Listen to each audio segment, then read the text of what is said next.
नमस्कार. नवी मुंबई महानगरपालिका हद्दीमध्ये आपण दरवर्षी अति धोकादायक अशा प्रकारच्या इमारतीचं वर्गीकरण करून जाहीर करत असतो. आतापर्यंत आपल्याकडे 52 इमारतींना C1 ह्या कॅटेगरीमध्ये आपण डिक्लेअर केलं आहे. C1 कॅटेगरी म्हणजे अतिशय धोकादायक. त्याच्यामध्ये राहणे किंवा त्याच्या आजूबाजूला वावर करणे सुद्धा धोकादायक असते जीवितासाठी.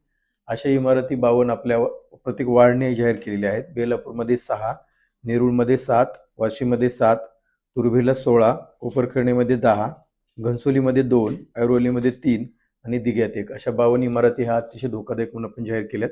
त्यातल्या आपल्या वार्ड स्तरावरून वार्ड अधिकारी यांनी 19 इमारती खाली केलेल्या आहेत आणि त्यातल्या काही इमारतीचं निष्कर्षणाची पण कारवाई चालू आहे. आता साधारणतः 33 इमारती अजून शिल्लक आहेत ज्या अजून खाली केलेल्या नाही आहेत. काही बिल्डिंगमध्ये रहिवास सुद्धा आहे.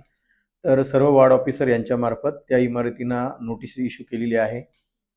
त्यांचं नळ कट करणे म्हणजे पाणी पुरवठा कट करणे, विद्युत पुरवठा कट करणे याची कारवाई सुरू आहे. त्याच पद्धतीने आम्ही नवी मुंबई महानगरपालिकेच्या वतीने आपण मोठे होर्डिंग तिथे लावलेले आहेत की सदर इमारत ही अतिशय धोकादायक आहे, राहणे योग्य नाही. नागरिकांना आव्हान आहे की त्यांनी ती इमारत खाली करावी. मी आपल्या माध्यमातून सर्व या धोकादायक इमारतीमध्ये राहणाऱ्या नागरिकांना विनंती करतो की या जर आपण C1 कॅटेगरीमध्ये डिक्लेअर केल्यानंतर त्या राहण्या योग्य नसतात, त्या खाली करून त्या तोडणेच गरजेचे असतात. तर अशा इमारतीमध्ये कृपया आपण राहू नये, आपण दुसरीकडे स्थलांतरित व्हावं आणि महानगरपालिका आणि प्रशासनाला सहकार्य करावं, जेणेकरून भविष्यामध्ये आता पावसाळा सुरू होणार आहे. पावसाळ्यामध्ये मोठ्या प्रमाणामध्ये पाऊस पडला तर अशा इमारतीमध्ये राहणं अतिशय धोकादायक असते. तर इमारत कोसळू शकते, जीवितहानी होऊ शकते. तरी हे न होण्यासाठी, ते टाळण्यासाठी, कारण शेवटी माणसाचा जीव सर्वात महत्त्वाचा, इमारत महत्त्वाची नाही आहे.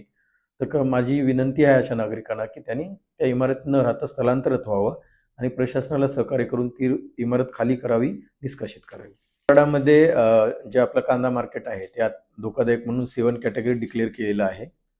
यापूर्वी सुद्धा त्यांना वारंवार नोटिसा दिलेल्या आहेत. त्यांचं पाणी विद्युत सुद्धा गेल्या वर्षी खंडित केलं होतं, परंतु त्यांचा रोजगाराचा प्रश्न या सर्व बाबी विचारात करून प्रशासनाने त्यांना वारंवार सूचना दिलेली आहे की आपण हा इथला व्यवसाय बंद करून तुम्ही स्थलांतरित होणं आवश्यक आहे. यावर्षी सुद्धा त्यांना नोटीस दिलेली आहे आणि पुढील कारवाई वार्ड ऑफिसर यांच्यामार्फत त्या ठिकाणी करण्यात येईल. PMC प्रशासनाची सुद्धा आहे. आपल्याला C1 कॅटेगरीचा नियमच असा आहे की महानगरपालिकेने एकदा नोटीस देऊन त्याची प्रक्रिया पूर्ण करून जेव्हा डिक्लेअर केली जाते, आम्ही इव्हन सर्व मीडियामध्ये पण प्रेसला पण आम्ही ते जाहीर करत असतो. सर्व वर्तमानपत्रामध्ये पण त्याची यादी जाहीर करत असतो आणि लोकांना आवाहन करत असतो की ती इमारत खाली करा म्हणून. मग भले ती कमर्शियल असो की रेसिडेन्स असो, त्या इमारतीच्या आजूबाजूला वावर करणं हाच धोकादायक आहे.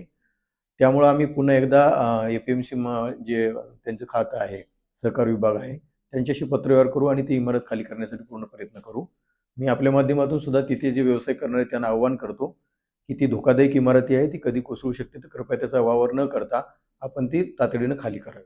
दुर्घटना घडली तर त्याला राहणारे, त्याच्यावर वावर करणारे जबाबदार राहतात. कारण आम्ही ॲज अ महापालिका प्रशासन म्हणून आम्ही आमच्या बाजूने जे काही कायद्यानं आम्हाला अधिकार दिले ते पूर्ण केलेले आहेत. इव्हन दो आम्ही संबंधित पोलीस स्टेशनला सुद्धा त्याची यादी कळवलेली असते. त्यांना सुद्धा कायद्यात प्रोव्हिजन आहे की अशी इमारत जर खाली करत नसतील तर पोलिसांच्या मदतीने ती जबरदस्तीने इमारत खाली करता येते. परंतु ही कमर्शियल इमारत आहे, त्यामुळे तिथे जे काही व्यवसाय करणारे लोक आहेत त्यांनी तातडीने ती खाली करणं आवश्यक आहे. त्यांनी खाली नाही केलं तर वार्ड ऑफिसर मार्फत पुढील कारवाई करण्यात येईल. योजना आता कायद्याने जे आम्हाला अधिकार दिलेले आहेत तर तो आम्ही पूर्ण वापरतो ना. आम्ही त्यांचं विद्युत खंडित करणं आहे, पाणी पुरवठा खंडित करणं आहे, पोलीस स्टेशनला कळवणं आहे, त्यांच्या सोसायटीचे चेअरमन यांच्या मिटिंगा घेतल्या जातात, बोर्ड लावले जातात त्याच्यामध्ये राहू नये म्हणून. हे एवढे सुद्धा प्रशासनाला प्रयत्न करून सुद्धा जर काही नागरिक राहत असेल तर त्यांच्या जीवाचा प्रश्न येतो. त्यांनी राहिलं नाही पाहिजे, प्रशासनाला सहकार्य केलं पाहिजे, दुसरीकडे स्थलांतर झालं पाहिजे. प्रत्येक वार्डांची आम्ही बैठक घेऊन त्यांना सूचना दिलेल्या आहेत आणि त्यांच्या वार्ड स्तरावरून त्या खाली करण्याचे पूर्ण प्रयत्न चालू आहेत. आम्ही लवकरात लवकर ते खाली करू.